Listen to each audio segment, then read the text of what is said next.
हिंदुस्तानी music vocal, जैसा कि thumbnail में है, ताल का दुगुन तिगुन चौगुन कैसे करें।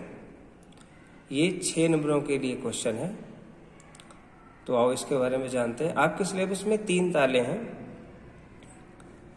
ताल धमार,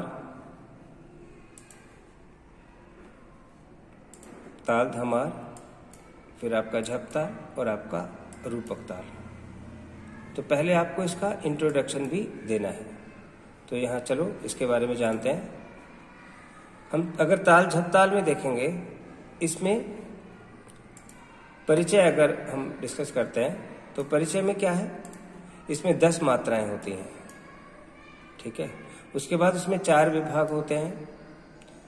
पहला और तीसरा विभाग जो है वो 2-2 मात्राओं का, दूसरा और चौथा विभाग 3-3 मात्राओं का होता है।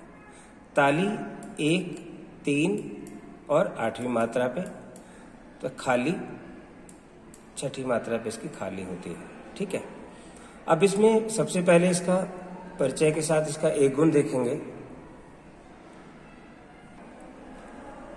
तो एक गुण में इसके बोल जानेंगे। ये पहले मात्राएं हैं, मात्राएं आपने लिख दी 10 मात्राएं, फिर 10 मात्राओं को विभाग में बांट दिया। जैसे हमने कहा था, पहले और तीसरे विभाग में 2-2 मात्राएं, दूसरे और चौथे विभाग में 3-3 मात्राएं। तो इस तरह से उसको मात्राओं में बांट दिया। इसकी 10 मात्राओं को हमने 4 विभाग में बांट दिया, 1, 2, 3 और 4। हर विभाग के पहली मात्रा पे ताली या खाली होगा, ठीक है। अब इसमें एक बात ये जानना है कि हमारा जो है हर विभाग के पहली मात्रा पे ताली या खाली।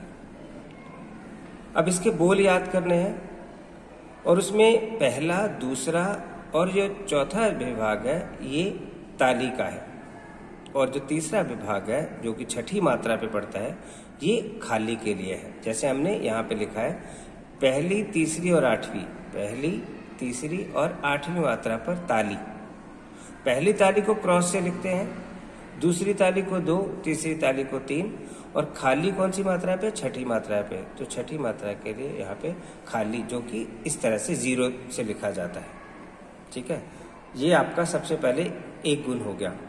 अब क्वेश्चन में है कि इसका दुगुन तिगुन चौगुन वो भी आपसे पूछा जाएगा, दुगुन तिगुन चौगुन कैसे होता है। तो दुगुन तिगुन चौगुन कैसे होगा। अब दुगुन में देखिए, दुगुन में क्या होगा कि ये बोल है धी ना, धी धी ना, ती ना, धी धी ना, ये बोल है। तो दुगुन में क्या होगा कि एक मात्रा के नीचे पहले 2 बोल आ जाएंगे, धी ना, फिर अगले 2 बोल धी धी, ये दूसरी मात्रा में। यहाँ पे 2 मात्रा हो गई। ताल में क्या करते हैं म्यूजिक में, जब 2 बोल या स्वरों को इकट्ठा करते हैं, यहाँ पे ताल में 2 बोल को जब इकट्ठा करते हैं तो स्वर के नीचे इस तरह से चंद्रमा का निशान लगाते हैं। ये जो मैंने चंद्रमा का निशान लगाया है, ये दिखाने के लिए कि ये जो है ये एक मात्रा में 2 बोलों को लिखा गया। वो ये इस तरह से दिखाना पड़ता है आपको। तो इस तरह से धीना, फिर आगे धी धी, 2 मात्रा, तो एक विभाग हो गया। उसके बाद नाती, 5 और 6ठी को तीसरी मात्रा में आ गया। देन 7वीं 8वीं को नाधी, ये आपका चौथी मात्रा में आ गया। फिर धीना जो है आपका 5वीं मात्रा में आ गया। इस तरह से 10 बोल जो हैं वो दुगुन में 5 मात्रा में ये खत्म हो गए। फिर उसके बाद 5 और बच गए, खाली और तीसरी ताली तो बच गई। तो फिर से दोबारा से शुरू करके तीसरे विभाग में फिर वही पहला, दूसरा, तीसरा, चौथा, ये पहले 2 मात्राओं में आगे, पहले के 4 बोल आगे, धीना धी, सेम जो पहले आपने 1, 2, 3, 4, 5 मात्रा में लिखा था वही आगे फिर इस तरह से इसका दुगुन होगा, ठीक है। ये इसका ताल का दुगुन हो गया। अब तिगुन में सिंपल, दुगुन आप अच्छे से समझ लेंगे तो तिगुन भी अच्छे से समझ में आ जाएगा। तिगुन में क्या करना है, तिगुन में सेम वही आपने मात्राएं लिखी, बोल लिखी, चिन्ह लिखी। यहाँ पे अगर एक लाइन में आराम से इस तरह से खुला खुला लिखना है।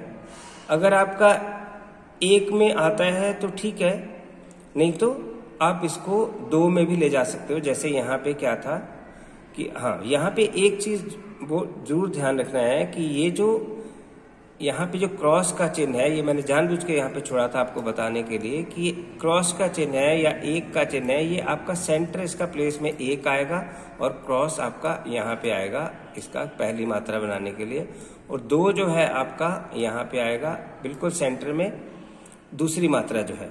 यहाँ पे तीसरा ये भी यहाँ पे आएगा तीसरी में, ये आपका तीसरा है और ये आपका 4 है ना, और ये आपका 5वीं मात्रा। तो ये आपकी 5वीं मात्रा होगी, और ये जो इधर उधर आपका नहीं होना चाहिए, ज्यादा इधर उधर नहीं जाना चाहिए। ये पहली मात्रा जो आपकी सेंटर में पड़ती है यहीं पे इसका चिन्ह आना चाहिए। ये 2 भी जो है थोड़ा सा इधर है, इसको इस तरफ से इसके नीचे 2 लाना है। तो ये खाली के लिए है। और ये 3, अब देखो यहाँ पे 3 विभाग तो ऊपर खुले खुले, क्योंकि 3-3 यहाँ पे 3-3 बोलों को इकट्ठे करना है। आपने क्या किया, धी ना धी, बोल वही रहेंगे, धी ना धी, धी ना ती ना धी, धी ना, सिर्फ आपको 2-2 बोल ये बोल याद करने हैं। तिगुन में क्या करना है, तिगुन में 3 बोलों को इकट्ठे कर देना, धी ना धी, धी ना ती, ना धी धी, ना धी ना, धी धी ना, ती ना धी। इस तरह से आपको मात्रा दसी करनी है।